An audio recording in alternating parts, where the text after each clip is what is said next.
നാം പറയാറുള്ള അതീന്ദ്രിയ ജ്ഞാനം നമ്മുടെ പേരക്കിടാങ്ങളിൽ ദൃശ്യമാണ്. ഇൻ്റർനെറ്റ് വഴിയുള്ള ദൃശ്യാവിഷ്കാരങ്ങൾ അവരുടെ കൂർമ്മബുദ്ധിയും സങ്കല്പങ്ങളും ഉയർത്തുന്നുണ്ടാകണം. ഭയത്തിൻ്റെയും അന്ധവിശ്വാസങ്ങളുടെയും തലത്തിലേക്ക് അവരെ കൊണ്ടുപോകാതിരുന്നാൽ ഇന്നത്തെ പല പോരായ്മകളും മറികടക്കാൻ അവർക്കാകും.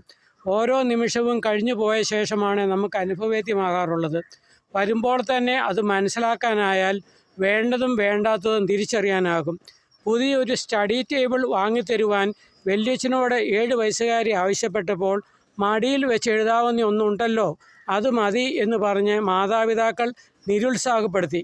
ഇതൊന്നും കേൾക്കാതെ മുറിയിലേക്ക് ഓടി വന്ന് 2 വയസ്സുകാരൻ ആ ടേബിളിലേക്ക് ചാടിക്കയറുകയും അത് ഒടിഞ്ഞു പോകുകയും ചെയ്തു. ഇതറിഞ്ഞതുകൊണ്ടാണ് പുതിയൊരെണ്ണം വേണമെന്ന് ഞാൻ പറഞ്ഞത് എന്നായിരുന്നു 7 വയസ്സുകാരിയുടെ പ്രതികരണം. ഭൂതല സ്പന്ദനങ്ങൾ ആരംഭത്തിലെ തിരിച്ചറിഞ്ഞ് സുരക്ഷിതമാകുവാൻ പല ജന്തുക്കൾക്കുമുള്ള കഴിവ് പ്രസിദ്ധമാണ്.